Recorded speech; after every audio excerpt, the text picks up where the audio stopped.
Banjir menerjang sejumlah wilayah di tanah air. Di Grobogan dan Demak, Jawa Tengah, banjir bandang merendam puluhan ribu rumah. Banjir membuat kehidupan warga nelangsa. Untuk sementara waktu harus mengungsi. Ada juga yang bertahan di rumah mereka tanpa bantuan. Lalu apa sebenarnya penyebab banjir bandang ini? Apakah hanya karena tanggul jebol atau ada faktor lainnya? Saudara, inilah Kopi Pagi Nelangsa dikepung banjir.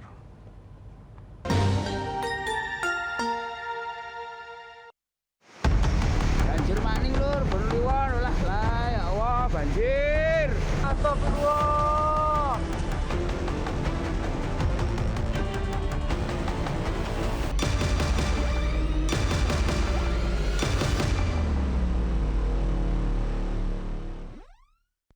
Hampir setiap hujan lebat datang, sejumlah kawasan di tanah air kebanjiran. Banjir biasanya diperparah karena aliran sungai di sekitar permukiman warga ini meluap. Dampaknya tidaklah kecil. Sejumlah warga pun mengaku banjir merendam hingga berhari-hari dan juga membuat aktivitas mereka terganggu. Akses jalan pun tertutup karena terendam banjir selama berhari-hari. Lantas, apakah penyebab dari faktor banjir ini hanya karena cuaca dan juga sungai yang meluap? Atau ada faktor lain seperti kerusakan lingkungan yang membuat banjir semakin parah? Bagaimana pula upaya mitigasi banjir yang dilakukan pemerintah daerah dan dinas terkait? Saudara, bersama saya Enggar Bagus dan juga juru kamera Hasto Aji, inilah Kopi Pagi. Komentar pilihan Liputan 6 Pagi. Banjir maning lur, berliwan lah ya Allah banjir. Berita terkini, berliwan banjir lagi.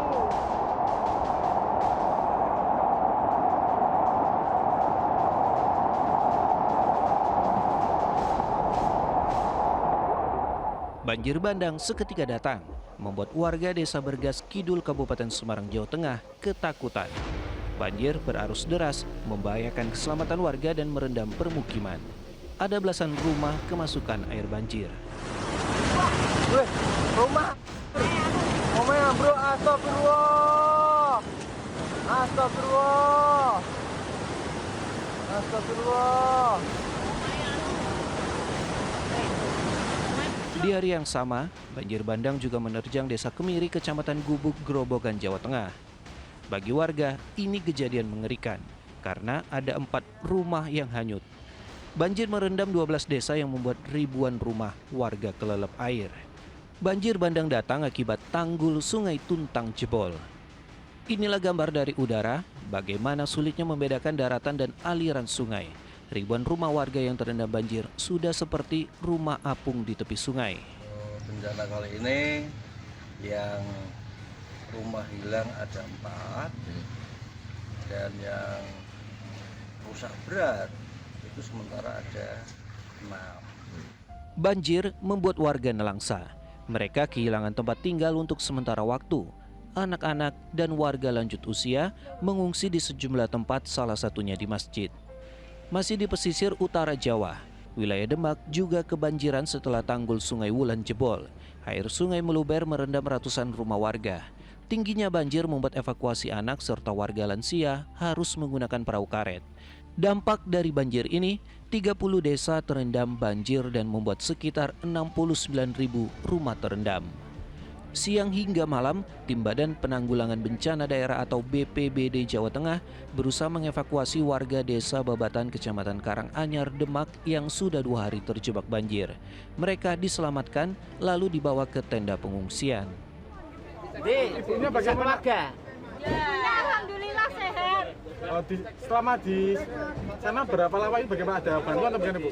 Nggak ada bantuan sama sekali. Nggak ada bantuan. Bu, bertahan di mana, Bu? Bertahan di atas. Genteng ya?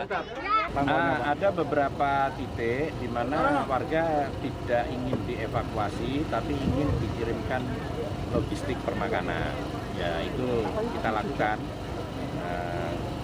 Berarti mereka mungkin menjaga wilayah perkampungannya ya. Ada beberapa yang belum mau dievakuasi, masih ingin bertahan. Jadi kira-kira ini masih ada berapa warga lagi yang harus dievakuasi kira-kira Pak yang terjebak di tengah kampungan banjir, Pak? sekira? Ya ini kalau pendataannya ya masih terus ya, masih dalam ini ya, dalam perhitungan ya. Banjir membuat jalur Pantura lumpuh berhari-hari, menimbulkan kemacetan sepanjang belasan kilometer di jalur Kudus menuju Demak dan sebaliknya. Beberapa truk yang nekat menerobos banjir mogok di tengah jalan. Sejumlah truk ekspedisi juga berhenti tidak dapat melintas. Kondisi ini membuat sopir bingung. Mau kemana, Mas? Mau ke Jakarta Dari mana ini? dari Surabaya. Terus ini kalau nggak surut gimana ini nanti? Ya mau gimana lagi lah, nunggu surut aja. Di Trabas berani nggak, Mas? Apa? Kalau di Trabas berani nggak? Enggak, udah dalam ya. Takutnya apa? Takut mati aja. Takut mati aja. Banjir yang melanda daerah Grobogan dan Demak bukan datang tanpa sebab. Salah satu pemicunya yakni tanggul penahan aliran sungai yang jebol.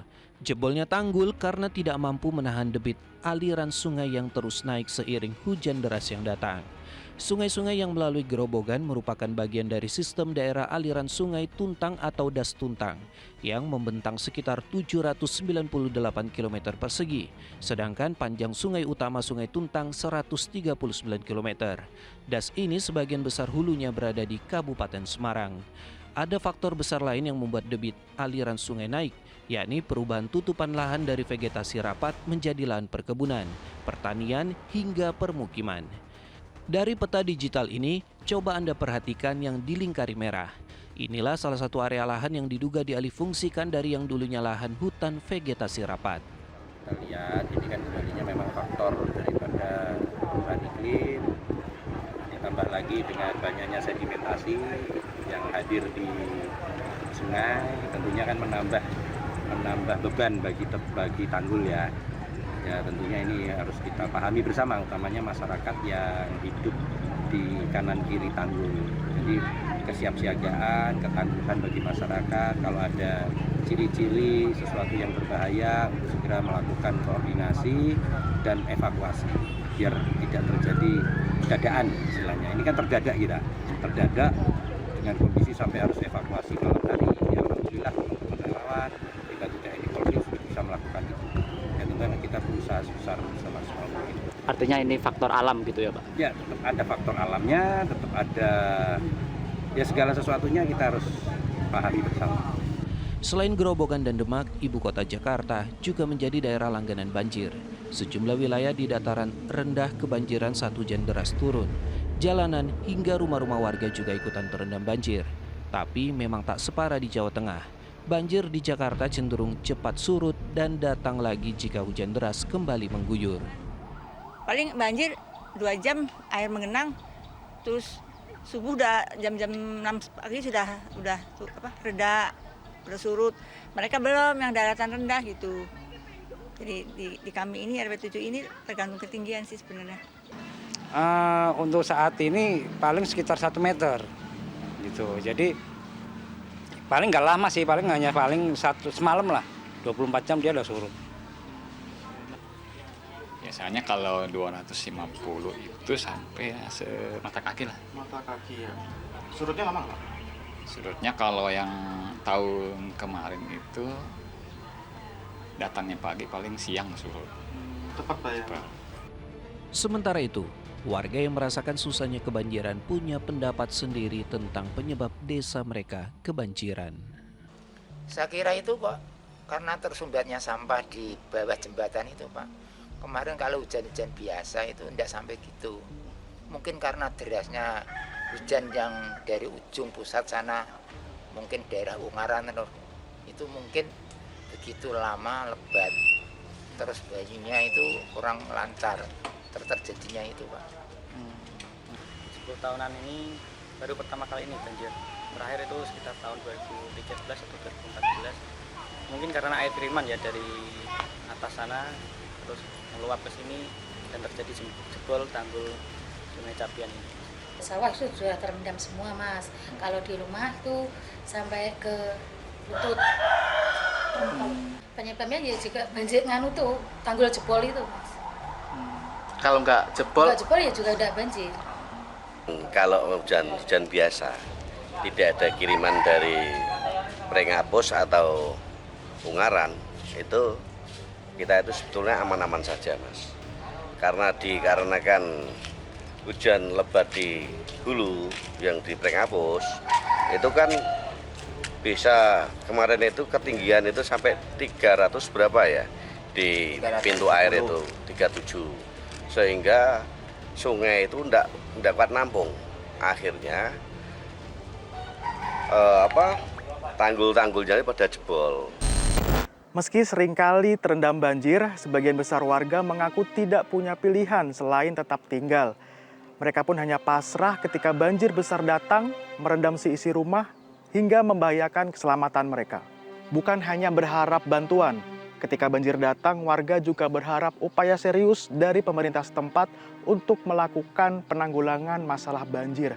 Pasalnya banjir datang ketika musim penghujan datang, yang seharusnya mitigasi dilakukan jauh-jauh hari sebelum masa penghujan datang. Warga hanya bisa pasrah dan berusaha bertahan di antara kepungan banjir. Di tengah bencana banjir, warga punya suara hati agar rumah mereka aman tidak kebanjiran lagi. Nah, kemarin itu saya minta secepatnya itu ditanggulangi tanggulnya, sehingga tanggul yang jebol ini sehingga bisa teratasi. Kalau ini belum diselesaikan secara baik ya otomatis warganya masih kebanjiran terus. Harapan sendiri itu bisa diperbaiki secepatnya lah. Soalnya ini sudah termasuk musim penghujan, banjir kiriman pasti tetap ada terus. Banjir tak pernah mengabari kapan akan datang. Untuk itu warga diimbau selalu waspada, terutama yang tinggal di dataran rendah dan dekat dengan aliran sungai. Meski sudah surut, bukan berarti banjir tidak akan datang lagi. Banjir akan terus datang ketika upaya mitigasi tidak dilakukan secara serius. Selain faktor cuaca dan juga luapan air sungai, faktor kerusakan lingkungan juga perlu diperhatikan dan diperbaiki untuk mengurangi dampak banjir. Demikianlah Kopi Pagi edisi kali ini. Saya Enggar Bagus dan juru kamera Hasto Aji, pamit sampai jumpa di episode selanjutnya. Salam SCTV.